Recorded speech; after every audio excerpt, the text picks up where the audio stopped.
अध्यक्ष महोदय निक्षून सांगेन याला सगळ्यांना लाज वाटलं पाहिजे. लाज रेकॉर्ड वरून काढलं जाईल. रेकॉर्ड तपासून रेकॉर्डवरच काढलं जाईल. राज्यपालांच्या अभिभाषणावर बोला. आमदार साहेब, राम कदम साहेब, आपण राज्यपालाच्या अभिभाषणावर बोला. खूप गंभीर विषय आहे आपण मांडलेला, पण वेगळ्या मार्गाने आपण तो सभागृहात आणा. अध्यक्ष महोदय, रेकॉर्ड तपासून रेकॉर्डवरच काढलं जाईल. रेकॉर्डवरच काढलं जाईल. पहिला मुद्दा, अभिभाषणाचा पहिला मुद्दा काय? माझं शासन, राजमाता छत्रपती शिवाजी महाराज, भारतरत्न बाबासाहेब आंबेडकर, बिरसा मुंडा, महात्मा ज्योतिबा फुले, क्रांती ज्योती सावित्रीबाई फुले, क्रांती ज्योती सावित्रीबाई फुले, पुण्यश्लोक अहिल्यादेवी होळकर आणि राजश्री छत्रपती शाहू महाराज या समाज सुधारक यांच्या उच्च आदर्शांचं पालन करेन. हिंदी में कहावत है, जब मुद्दे नहीं बचते तो इस प्रकार से कंफ्यूज करने का प्रयास होता है. अरे हिम्मत असेल तर माझं पूर्ण आहे का? आणि ज्यावेळेस तुमची वेळ येईल बोलायची त्यावेळेस बोला. हा राम कदम सभागृहात बसेल, हा राम कदम बसेल सभागृहात. हिम्मत अगं भास्कर जाधव साहेब, आपल्या भाषणात आपण बोला. जे तपासून रेकॉर्डवरच काढलं जाईल. आपल्या भाषणात आपण बोला.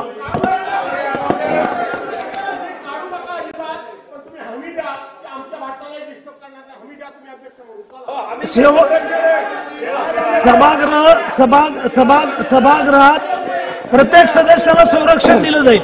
अध्यक्ष महोदय, मी माझ्या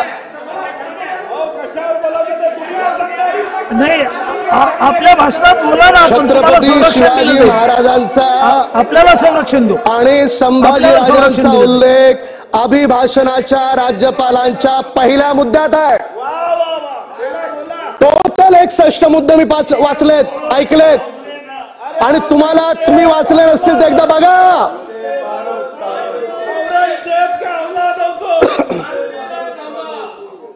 अध्यक्ष महोदय, मला तो दिवस आठवतो 31 ऑक्टोबर 2014, ज्यावेळेस आदरणीय देवेंद्र फडणवीस साहेबांनी संध्याकाळी 4 वाजता वानखेडे स्टेडियम मध्ये मुख्यमंत्री पदाची शपथ घेतली. आणि त्यावेळेस आपण सगळे उपस्थित होतो.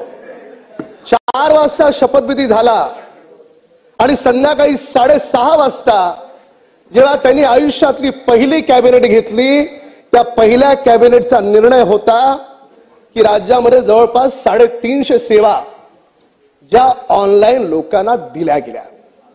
म्हणजे कुठलंही सर्टिफिकेट घ्यायचं असेल तर तुम्हाला मंत्रालयात तहसीलदार ऑफिसमध्ये जायची गरज नाही, ते ऑनलाईन मिळालं पाहिजे. हा निर्णय कॅबिनेटचा पहिला निर्णय होता. त्यानंतर त्यांनी पुन्हा 5 डिसेंबरला शपथ घेतली आणि 5 डिसेंबरला शपथ घेतल्याच्या नंतर त्यांनी पहिला निर्णय काय घेतला असेल?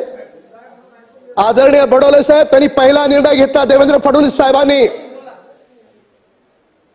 की ज्या आरोग्य खात्यातून, म्हणजे सीएम ऑफिस मध्ये आपण एक वेगळं मेडिकल डिपार्टमेंट सुरू केलंय लोकांना मदत करणारं, तर त्या डिपार्टमेंटचे गोर गरीब गरजू लोकांना ते पैसे मोफत आपण जे देतो सीएम निधीतून, ती फाईल पहिली मंजूर केली. हा त्या कॅबिनेट मधला पहिला निर्णय होता. आता फरक बघा, फरक स्पष्ट आहे. 14 ते 24, 14 ते 24 फरक स्पष्ट आहे. साहेब थोडं या महाराष्ट्रानं 14 ते 19 आदरणीय देवेंद्र फडणवीस साहेबांना मुख्यमंत्री म्हणून काम करताना पाहिलं. किती कष्टाळू आहेत ते पूर्ण देशानं पाहिलं. आणि 19ला दगाफटका करून कष्ट टाळू मुख्यमंत्री कसे झाले कष्टाळू आणि कष्टटाळू मधला फरक आहे. 19 मध्ये 2.5 वर्षासाठी जे मुख्यमंत्री आले ते कष्टाळू मुख्यमंत्री नव्हते, कष्टटाळू मुख्यमंत्री होते. अरे मंत्रालयात फक्त 3दा येतात आणि मुख्यमंत्री मंत्रालयात आलेत ही काय बातमी होते? नागपूरच्या अधिवेशनात डिसेंबरमध्ये होतो, 1 दिवसासाठी आले. 1 दिवसासाठी कोणी येत असेल तर ती बातमी होऊ शकते का? तुम्ही जर आमदार आहात, तुमचं कर्तव्य आहे जेव्हा सदन सुरू होतं, सदन सुरू झाल्यापासून संध्याकाळपर्यंत थांबणं हे कर्तव्य आहे तुमचं. अध्यक्ष महोदय, माझा मुद्दा तो नाही, माझा मुद्दा पुढे आहे. माझा मुद्दा तो आहे की 2019ला सन्माननीय उद्धव ठाकरे साहेब मुख्यमंत्री झाल्यानंतर मुख्यमंत्री मदत कक्ष तुम्ही का बंद केलात? का तुमचे घरचे पैसे होते? तुमचे घरचे पैसे होते का बंद केलात? एकनाथ शिंदे साहेबांनी तो सुरू केला आणि त्याला आता चालना माननीय देवेंद्र फडणवीस साहेब, ज्यांची ओळख देव माणूस आहे, त्यांनी त्याला चालना दिली. हे बघा, हे पैसे का तुमच्या आमच्या खिशातले नाही, ते लोकांचे पैसे आहेत. मुख्यमंत्री मदत कक्ष माननीय उद्धव ठाकरेंनी बंद करायला नको होता, त्यांनी बंद करण्याचं पाप केलं हे नाकारता येणार नाही. अध्यक्ष महोदय, त्या दरम्यान जेव्हा मार्च मध्ये 2020ला अधिवेशन झालं, आदरणीय भास्कर जाधव साहेब आपणही होतात, आपल्याला त्या मार्चचं अधिवेशन 3 दिवस आधी आपल्याला थांबवावं लागलं. आणि त्यावेळेस नुकताच कोविड आला होता, आपले पुण्यातले पेशंट सापडले, आमच्या घाटकोपरला पण एक पेशंट सापडला. मी माझ्या आयुष्यात पहिल्यांदा एकदाच माननीय मुख्यमंत्र्यांच्या दालनात गेलो, इथे सभागृहात भांडलो. सभागृहात मी आकडे दिले. केएम हॉस्पिटल, सायन, राजावाडी, हिंदुजा, लीलावती, नानावटी या हॉस्पिटलमध्ये व्हेंटिलेटर उपलब्ध नाहीत ही माहिती देणारा हा राम कदम आहे. अजूनही ते रेकॉर्डवर आहे, जाऊन तपासा. मी बोलत होतो, एक जण इथून मंत्री उभे राहिले, म्हटलं राम कदम तुम्ही लोकांमध्ये भीती उत्पन्न करताय, असं बोलू नका, बसा खाली. म्हटलं अजिबात बसणार नाही. का बसो? तुम्ही मंत्री आज जाऊन चेक करा, राम कदमची बातमी जर खोटी असेल 16वर चढवा. अध्यक्ष महोदय, वाईट या गोष्टीचं वाटतं, एवढं झाल्याच्या नंतर मुख्यमंत्र्यांच्या दालनात गेलो होतो. हा काय राजकीय विरोध नाहीये. तुमचे आमचे नातेवाईक सुद्धा कोविड मध्ये देवाच्या घरी गेले असतील. 11,000 लोक ह्या मुंबापुरीतून देवाच्या घरी गेलेत कोविडच्या काळात. अँटी चेंबर मध्ये जाऊन माननीय उद्धव ठाकरेंना सांगितलं मुंबईमध्ये अजून कोविड यायचा आहे. कोविड येण्यापूर्वी मुंबई मधली ही स्थिती आहे.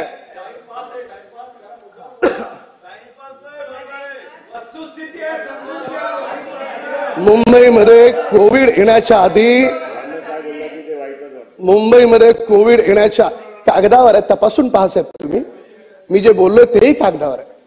कोविड येण्याच्या आधी मुंबईमध्ये एकही व्हेंटिलेटर नव्हतं साहेब, वेटिंग होतं. मी काय मागणी केली मुख्यमंत्र्यांकडे? त्यावेळेच्या मुख्यमंत्र्यांकडे उद्धव ठाकरेंकडे एवढीच मागणी केली, हात जोडतो म्हटलं, हात. या महाराष्ट्रात अनेक आमदार लोकांची फ्री मध्ये ऑपरेशन करण्याचं काम करून देत असतील. गिरीश महाजन आहेत, हसन मुश्रीफ आहेत, माननीय एकनाथ शिंदे साहेब आमदार असतानापासून ते काम करतात. मुख्यमंत्री झाल्याच्या नंतर आणखी मोठं काम त्यांनी वाढवलं. एवढीच मागणी केली की आपण आगाऊ व्हेंटिलेटरची व्यवस्था करा. भास्करराव, पुन्हा एकदा पोट तिडकीनं सांगतो, जर त्यावेळेच्या सरकारनं केली असती, त्यावेळेच्या सरकारनं केली असती तर भास्करराव या मुंबईमध्ये 11,000 लोकांचे मुर्दे पडले नसते. ते मुर्दे पडले त्याला कारण तुमचं सरकार आणि त्यावेळेचे मुख्यमंत्री उद्धव ठाकरे.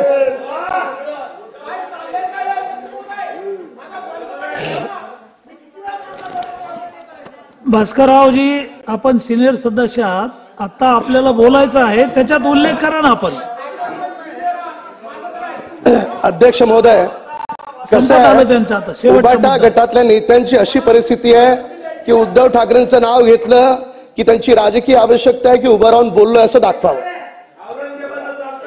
मी भास्कररावांबद्दल बोलत नाही, त्यांच्याबद्दल मला आदर आहे, पण 11,000 मुर्दे जे पडले तर मुंबई दुर्दैवानं त्या तुमचे आमचे भाऊ पण आहेत. त्याला कारण परत सांगतो उबाटा आहे, त्याला कारण काँग्रेस आहे. तुम्ही वेळेत व्हेंटिलेटर उभे केले असते, सांगा मला, मोकळेपणाला सांगा. वारले असते का मुंबईत एवढे लोक? व्हेंटिलेटर मिळत नाही म्हणून वारले तो. आणि मुख्यमंत्री मदत कक्ष जो देवेंद्र फडणवीस साहेबांनी चालू केला होता, का बंद केलात? काय उत्तर आहे तुमच्याकडे? अध्यक्ष महोदय, आता माझ्या मूळ मुद्द्यावर येतो. अध्यक्ष महोदय, if there is a political will, अध्यक्ष महोदय,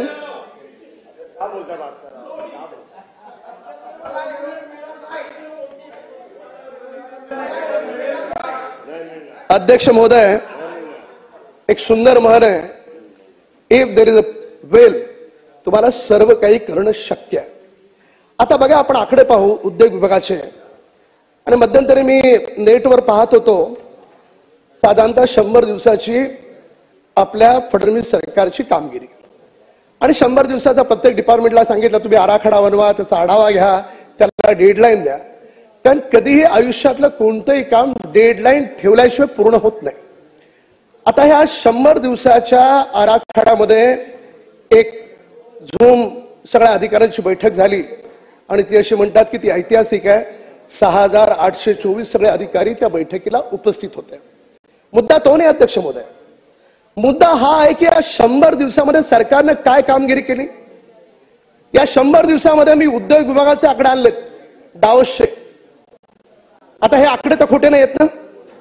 सन्माननीय आदित्य ठाकरे 2022ला डावोसला गेलेत. किती कोटी रुपयाचे एमओयू केलेत? 80,498 कोटी रुपयाचे एमओयू. त्यावेळेसचे सन्माननीय मंत्री होते, डावोसला गेले. त्यानंतर 2023ला 1,37,393 कोटीचे एमओयू झालेत. 24ला 3,02,33 कोटीचे एमओयू झालेत. आणि आता यावेळी जेव्हा आदरणीय देवेंद्रजी मुख्यमंत्री म्हणून डावोसला गेले, ऐकण्यासारखी गोष्ट आहे, 15,72,654 एवढा मोठा आकडा, 1,000 लाख कोटी रुपयाचे एमओयू आदरणीय देवेंद्रजींच्या नेतृत्वात झाले. आता आपण तुलना करू. हे बघ, कधी पण कन्स्ट्रक्टिव्ह तुलना केली पाहिजे. एखाद्याचे चांगले गुण असतील आपण घेतले पाहिजे आणि एखाद्याचे वाईट गुण आहेत तेही या सभागृहापुढे पुढे आले पाहिजेत. तुमचं सरकार डावोसला जातं, 80,000 कोटीचे एमओयू करतं. त्यातले 50,000 कोटी ज्या एनर्जी कंपनीचे होते ते एनर्जीची कंपनी ब्लॅकआउट करते. उरतात किती? फक्त 30,000 कोटी. आणि आम्ही साठवण साहेब, आता मी काल माहिती घेतो उद्योग विभागाकडून, त्यात पुन्हा एक 1,600 कोटीचा एक एमओयू आहे, ते देखील कॅन्सल करण्याच्या भानगडीत आहेत. हे काय कागदावर दाखवायला तुम्ही एमओयू केलेत? कशावर केलेत एमओयू? कशा लोकांना छळत होतात? बरं, का पॉलिटिकल विल नाही आहे? ह्यांचं सगळं लक्ष कशात होतं माहिती आहे? 2 जुलै 2020 म्हणजे माननीय मंत्री महोदय, 21 मार्चला आपण महाराष्ट्रात लॉकडाऊन केलं. 21 मार्चला गेल्यानंतर यांचा स्पीड बघा. 2 जुलै 2020 10 डीसीपींची मुंबई ट्रान्सफर होते. माननीय वळसे पाटील साहेब त्यावेळेस मंत्री होते. डीसीपींची ट्रान्सफर होते. ट्रान्सफर झाल्याच्या नंतर त्यावेळेचे तत्कालीन मुख्यमंत्री उद्धव ठाकरे नाराज होऊन रुसून मातोश्रीवर बसतात. सन्माननीय शरद पवार साहेबांना तिथून उठून सिल्वर ओ करून मातोश्रीवर त्यांना समजायला जावं लागतं. 2 जुलैला ट्रान्सफर होते, 4 जुलैला त्याच्यावर स्टे होतो. माननीय शरद पवार गेल्यावर पुन्हा त्या बदल्या रुजू होतात. काय भानगड होती हो? काय वसुली होती तुमची? काय वसुली होती? मला एक सांगा. मला नाही अध्यक्ष महोदय, मी छोटा माणूस आहे, 4थ्या टर्मला निवडून आलोय. 2 जुलैला बदल्या होतात, 4 जुलैला त्याला स्टे मुख्यमंत्री देतात आणि पुन्हा माननीय शरद पवार साहेब गेल्याच्या नंतर पुन्हा मग त्यातली 1-2 नावं बदलून पुन्हा रुजू होतात. काय होतो? अरे शाळेतल्या मुळाला पण कळतं की काय भानगड होती. वसुलीमध्ये गुंग होतात. म्हणून तुम्हाला डावोसला जाऊन सुद्धा आलेल्या कंपन्यांच्या पाठी फॉलोअप करता आलं नाही. जर ते तुमचे 80,000 त्यातले 50,000 काढा, फक्त 30,000 कोटीचे तुमचे एमओयू आणि देवेंद्र फडणवीस साहेबांच्या काळात 15,72,000 लाख कोटीचे एमओयू किती पट आहे तुम्ही स्वतः विचार करा. आणि याच्यातून रोजगार किती निर्माण होणार माहितीये? याच्यातून अध्यक्ष महोदय, रोजगार जो निर्माण होणार आहे तो साधारणतः 15,95,960 एवढा मोठा रोजगार निर्माण होणार आहे. आता माझ्याकडे ते सगळे आकडे आहेत, मी फार वेळ घेणार नाही की कुठल्या कुठल्या कंपनीनी, रिलायन्स, अमेझॉननी काय करार केला, त्याच्यानंतर रिलायन्स समोरचा 3,05,000 कोटीचा आहे, अमेझॉनचा 71,795 कोटीचा आहे. हे सगळं पब्लिक डोमेन मध्ये आहे, त्याच्यामुळे याच्यावर मी वेळ घेणार नाही. आता मूळ मुद्दा असा येतो, मी त्या उद्योग विभागाच्या काही अधिकाऱ्यांशी बोललो, म्हटलं मला फरक समजून सांगा, मला खरंच समजून घ्यायचंय, एक विद्यार्थी म्हणून समजून घ्यायचंय की आताच आमचं देवेंद्र फडणवीस सरकार कसं काम करतं आणि अगोदरचं सरकार कसं काम करायचं. तर त्या अधिकाऱ्यांनी जी काही जुजबी कागदावरची माहिती आहे ती दिली. त्या माहितीमध्ये असं आलं, जे वेगवेगळ्या उद्योगांना इन्सेंटिव्हच्या ज्या फाईल्स असतात त्याची जी बैठक होते, ती बैठक 18 महिन्यातून एकदा व्हायची. आणि आमचं सरकार दर 1.5 महिन्यातून एकदा करतं. म्हणजे योगेश भाई, उस सरकार को केवल वसूली के लिए समय था, उद्योगों को बढ़ावा देने के लिए नहीं था, असं जर मी म्हटलो तर माझं काय चुकीचं आहे समजून सांगा. सगळ्या ठिकाणची हीच परिस्थिती आहे. आता मी रस्त्यांची माहिती घेत होतो आणि मी सहज माझ्या इथल्या एका आमदार मित्राला विचारलं की साधारणतः 1 किलोमीटर रस्ता आपल्याला बनवायचा असेल, सीसी रोड, बरं का पाटील साहेब, हा गंभीर मुद्दा आहे. 1 किलोमीटर सीसी रोड जर बनवायचा असेल तर काय खर्च येईल, तर तुम्ही पण माहिती घ्या अध्यक्ष महोदय, साधारणतः 6 कोटी रुपये लागतात. 60 फुटाचा असेल तर, आणि 90 फुटाचा असेल तर साधारणतः 8 ते 9 कोटी रुपये लागतात. आणि मुंबईची मी माहिती घेतली, मुंबईमध्ये फक्त 2050 किलोमीटरच रस्ते आहेत. मग त्याच्यात पीडब्ल्यूडी धरा, नॅशनल हायवे धरा, सगळे धरू, किती? 2050 किलोमीटर. आता या 2050 किलोमीटर रस्त्यांना आपण सगळेच्या सगळे सीसी केले, काय खर्च येईल काढा. आणि सन्माननीय उबाटाच्या नेतृत्वात महापालिका एवढे दिवस आहे रणधीर साहेब, मी तुम्हाला सांगू, खड्डे बुजवायचं टेंडर यांनी 3200 कोटी रुपयाचं काढलं. डांबराचे रस्ते काय करत होतात, कारण खड्डे पडले पाहिजे. खड्डे पडले, त्याचं टेंडर निघेल, त्याच्यात पैसे खाता येतील, पुन्हा तो रस्ता खराब झाला, पुन्हा नवीन डांबराचा रस्ता, त्याचं टेंडर काढलं जाईल, त्याचे 20% कुठे पोहोचतील हे काय मुंबईकरांना कळत नाही. म्हणून ज्या वेळेस मुख्यमंत्री आमच्या नवीन सरकारने ठरवलं मुंबई महापालिकेमध्ये कोणताही रस्ता हा डांबरी करायचा नाही, तो सीसी रोडच करायचा, तो 10 वर्ष 20 वर्ष नाही 100 वर्ष टिकला पाहिजे, हा निर्णय ह्या सरकारचा आहे. फरक स्पष्ट आहे. चौधरी साहेब, चौधरी साहेब, चौधरी साहेब,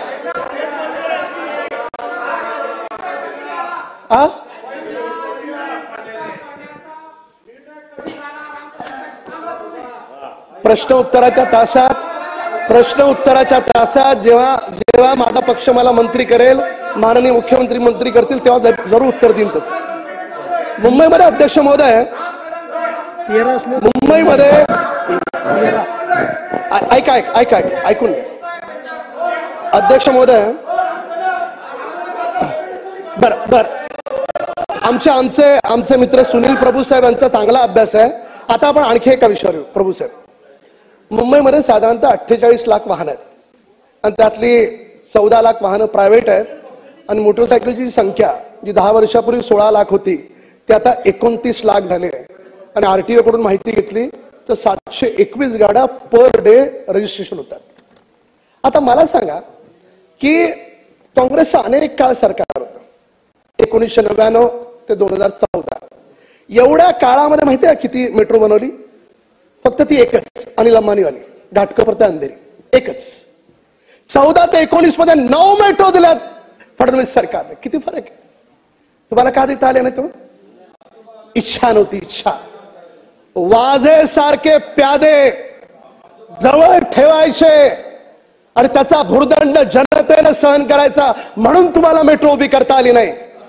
आज मेट्रो जी कंप्लीट झाली आहे ती 59.1 किलोमीटर आहे, जी अंडर कन्स्ट्रक्शन आहे ती 140 किलोमीटर .1 आहे आणि ज्याचं टेंडर निघतंय ती 34.1 आहे आणि ज्याचा डीपीआर होतोय ती 103 किलोमीटरची आहे. जवळपास 337.1 किलोमीटरची मेट्रो या सरकारच्या कालखंडात उभी राहते.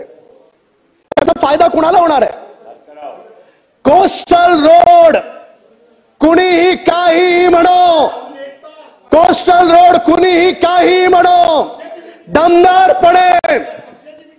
दमदारपणे हक्कानं आणि अधिकारानं सांगतो जाधव साहेब, ऐकून जा. भविष्यातले विरोधी पक्ष नेते आहात तुम्ही. हो जाधव साहेब ऐकून जा.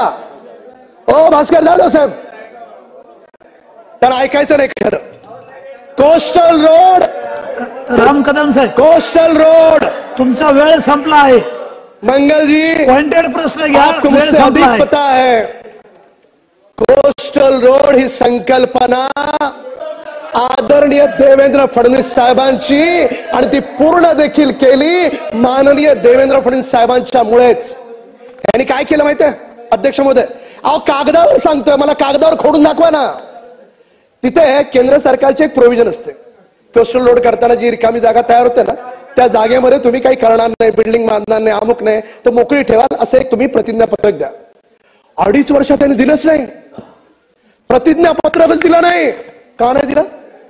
ती 450 एकर पेक्षा जास्त जागा तुमच्या कोणत्या लाडक्या बिल्डरला द्यायची होती हे सांगावं लागेल. का उत्तर देणार? पहिल्या बाकाला माझी विनंती आहे, वडेट्टीवार साहेब आपल्यालाही विनंती आहे, आपल्याला याचं उत्तर द्यावं लागेल. केंद्र सरकार वारंवार म्हणत होतं तिथे गार्डन करा, मैदान करा, मोकळी जागा ठेवा कोस्टल रोडच्या बाजूला. तुम्ही का प्रतिज्ञापत्र देत नव्हतात? तुमच्या मनात का काळबेरा होतं सांगावं लागेल. आणि हे सरकार आलं, या सरकारनं प्रतिज्ञापत्रक दिलं मोकळी जागा फक्त मुंबईकरांची. हा फरक आहे ते सरकार आणि आमचं सरकार. आता हे कसं खोडणार आहात तुम्ही? आता तुम्हाला सिंपल सांगतो, महापालिकेत कुणाची सत्ता आहे लगेच म्हणतील राजकारण करता. काय राजकारण करतोय? लोकांच्या काय गरजा असतात? आपण आमदारच सगळे. अन्न, वस्त्र, निवारा, पाणी एवढंच असतं ना, बाकी काय असतं का? मुंबई इंटरनॅशनल सिटी, पण मुंबईत पाणी नाही. मुंबईची गरज आहे 4600 MLD पर डे पाण्याची गरज आहे. अध्यक्ष महोदय माझा पक्ष वेळ वागून घेईल, बोलू द्या मला. 4600 MLD पाण्याची आवश्यकता आहे. आणि आंतरराष्ट्रीय शहर, टोले जंग इमारती उभ्या राहतात. अंबानींपासून अडाणीपर्यंत सगळे बिल्डर, सगळे मोठे मोठे उद्योगपती या शहरात आहेत. पूर्ण जग या शहराकडे आंतरराष्ट्रीय शहर म्हणून बघतं, पण या शहराला 600 MLD पाणी नाही. गारगाई आणि पिंजाळ. आता 600 MLD पाणी उपलब्ध करून देणं कठीण आहे का? भास्कर जाधव साहेब तुम्ही पण नगरसेवक होतात, अमित तुम्ही पण नगरसेवक. काय केलंय? गारगाई आणि पिंजाळ मागच्या 20 वर्षापासून ऐकतो, 20 वर्षापासून या गारगाई आणि पिंजाळ मध्ये 840 हेक्टर जागेवर हा प्रकल्प उभा राहणार आहे. या प्रकल्पामुळे मुंबईला 400 MLD पाणी मिळणार आहे. माझ्या पार्क साइडलाही मिळेल, माझ्या भटवाडीलाही मिळेल, मलबार हिललाही मिळेल आणि धारावीला पण मिळेल. एवढं पाणी या गारगाई पिंजाळमुळे उभं राहत आहे. पण गेली 20 वर्ष हा प्रोजेक्ट पुढे जाऊ शकला नाही. माननीय उद्धव ठाकरे साहेब, तुमचे महापौर एवढे दिवस होते, मला खरं मोकळेपणानं सांगा आणि मुंबईकरांना उत्तर द्या, याची तरी जबाबदारी घेणार का नाही घेणार? कशाची जबाबदारी घ्यायची नाही, फक्त फेसबुकला येऊ आणि तेच शब्द किंबहुना मर्द, किंबहुना मर्द. मला व्यंग्य नाही करायचं अध्यक्ष महोदय. मुंबईला पाणी न मिळण्यासाठी जर कुणी जबाबदार असेल तर उभाट आहे, केवळ उभाट आहे. आता त्याच्यामध्ये फॉरेस्टची जागा अजूनही त्यांना 658 हेक्टर एवढं तिथे गारगाई पिंजारला फॉरेस्ट आहे. त्याला आपल्याला पर्यायी जागा द्यावी लागणार आहे. त्यातली फक्त चंद्रपूरला तिथल्या अधिकाऱ्यांनी माहिती दिली की 250 हेक्टर चंद्रपूरला मिळते. बाकीच्या जागेच्या संदर्भात अजूनही काही नाही. माझी या माननीय सरकारला विनंती आहे की मुंबई शहराला जर पाणी मिळेल तर गारगाई पिंजाळ प्रकल्प उभा राहिला तर मिळेल. आपण मध्यंतरी खारं पाणी गोडं करायचं टेंडर मागवलं महापालिकेचं, त्या टेंडरला भास्करराव response मिळाला. जाधव, त्याच्यामध्ये शिवसेना. आपण 200 MLD पाणी आपण गोड करणार होतो.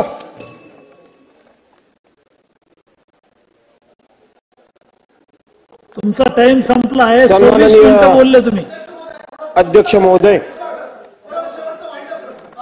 मी आपल्या चला, राज्याचे पूर्ण करा. राज्यपाल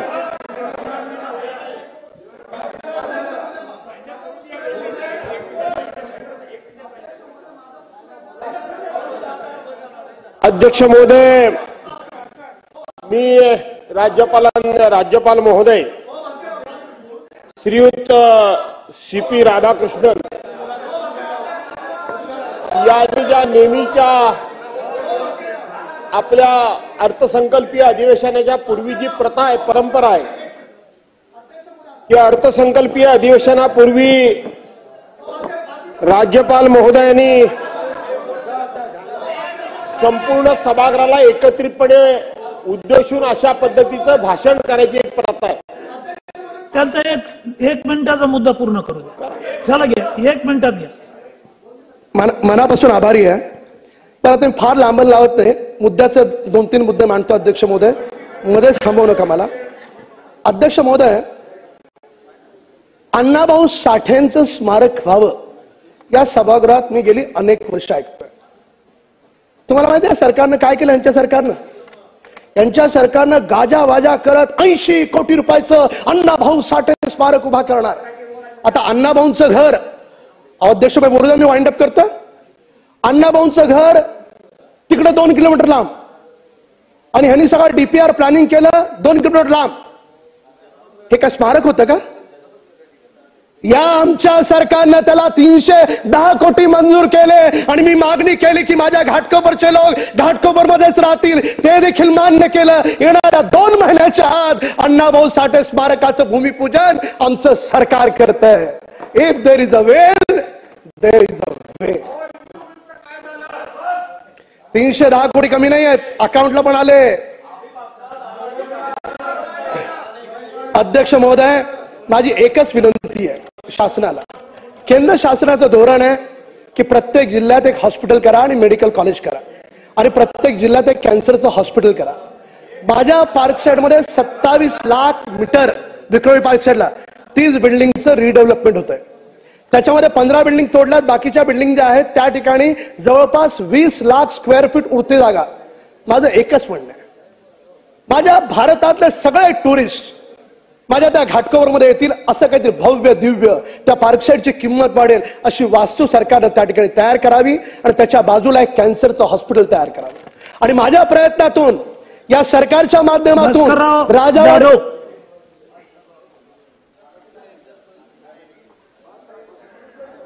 सन्माननीय अध्यक्ष महोदय, मी माझ्या भाषणाला सुरुवात करण्यापूर्वी एक बाब आपल्या आणि संपूर्ण सभागृहाच्या लक्षात आणून देऊ इच्छितो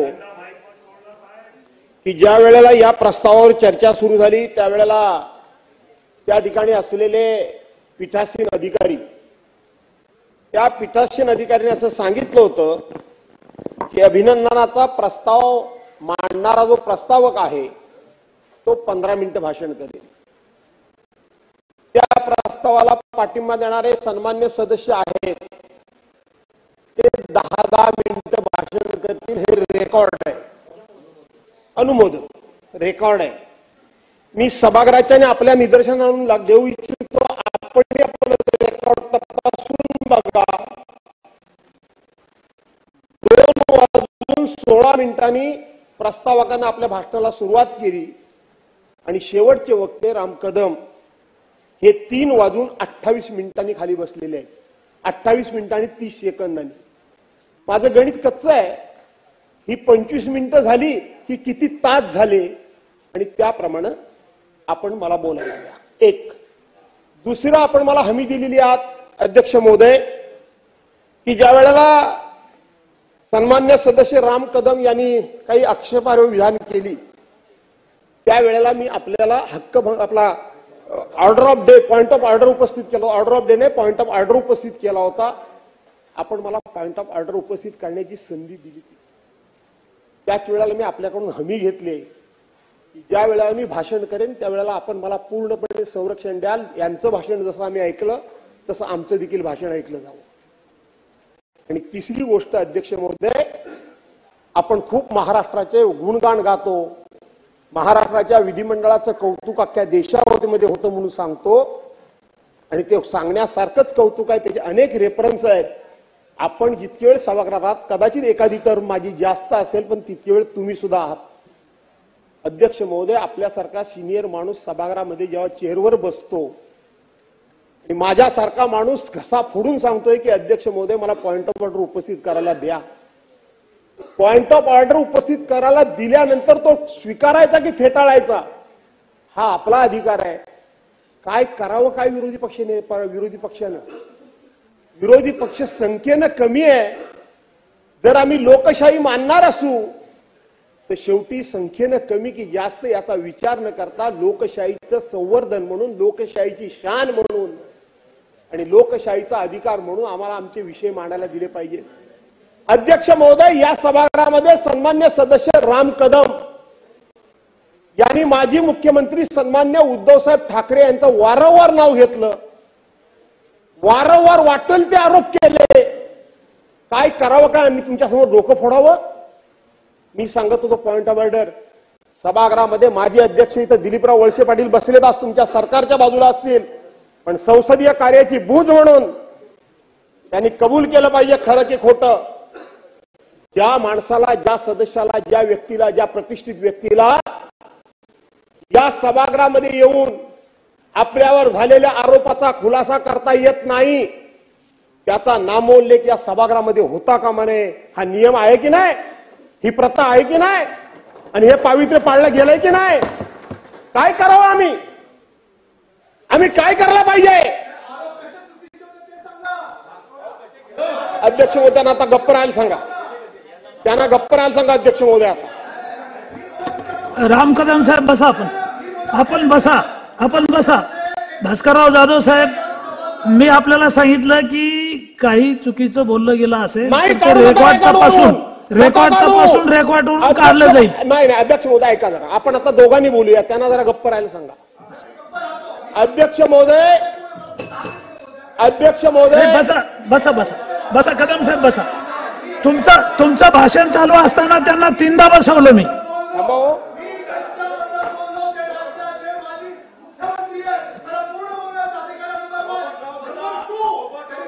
हे काय अध्यक्ष महोदय, तुम्हाला तुमचं भाषण चालू असताना त्यांना मी 3 वेळा खाली बसवलं म्हणून अध्यक्ष महोदय, अध्यक्ष महोदय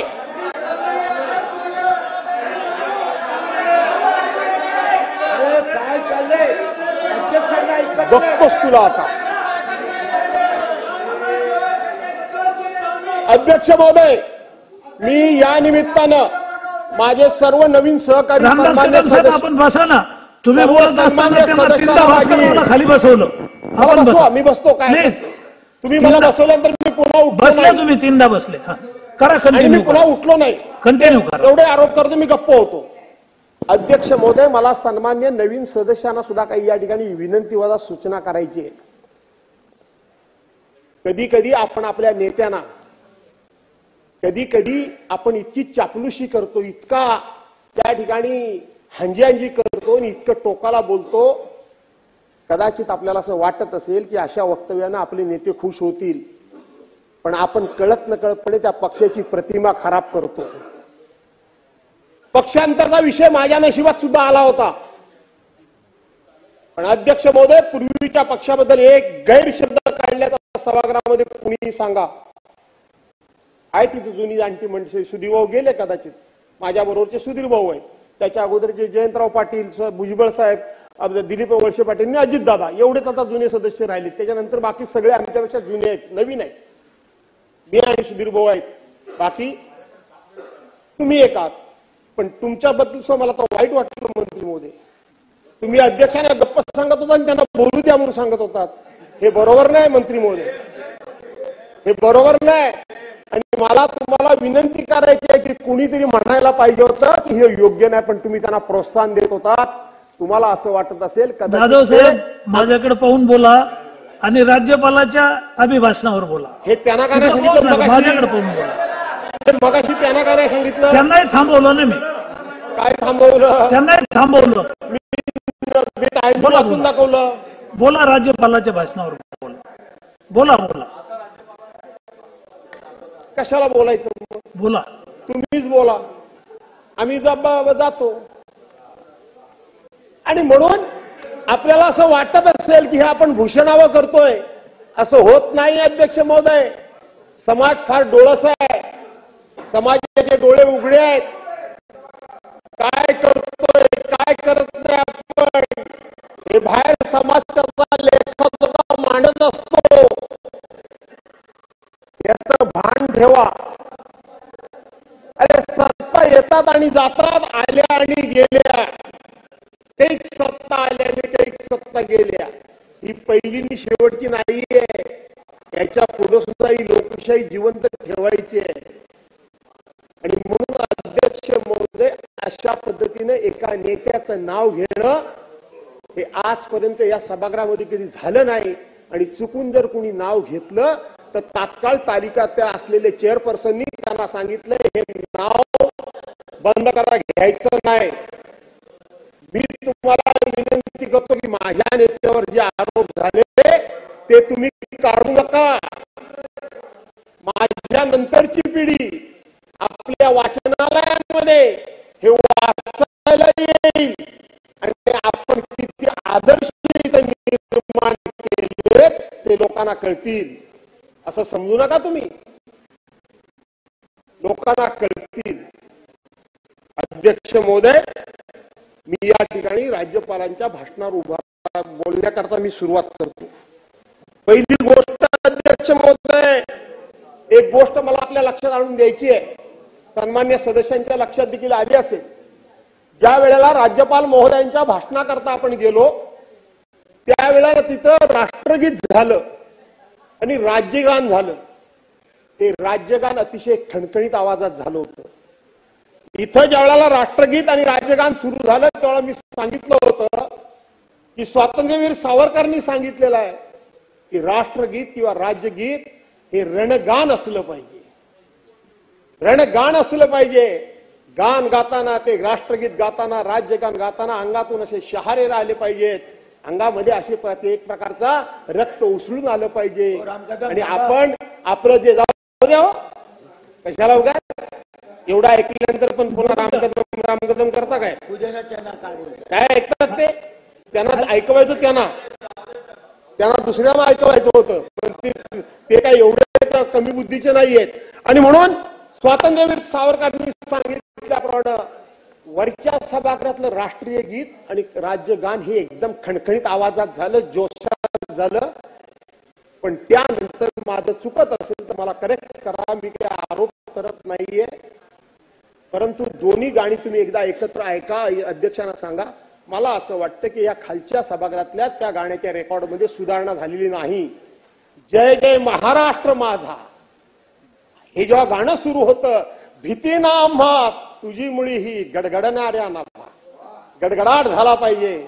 आसमानीच्या म्हणजे आसमानीच्या नव्हे, आसमानीच्या सुलतानीला जवाब देतील जिवा.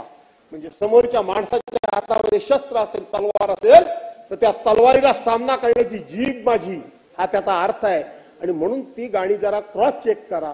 आणि जर सुधारणा करावीशी वाटली, तुम्हाला वाटलं दोन्ही सारखी आहेत, तर माझा काही आग्रह नाही. पण माझं म्हणणं आहे की दोन्ही गाणी सारखी नाही. अध्यक्ष महोदय, राज्यपाल महोदयांचं या ठिकाणी भाषण झालं. हे राज्यपाल महोदयांचं भाषण करत असताना या राज्यपालांच्या भाषणामधला कुठला मुद्दा मी या ठिकाणी चांगला घेऊ हेच मला खरं सांगायला तर सांगता येत नाही. कायदा आणि सुव्यवस्थेच्या बाबतीत काय बोलले राज्यपाल महोदय? थोडं एका मुद्द्यावर बोलणार होतो, पण भाषणच राजकीय झालंय. आणि म्हणून आता मला सुद्धा राजकीय भाषण करावंच लागणार आहे.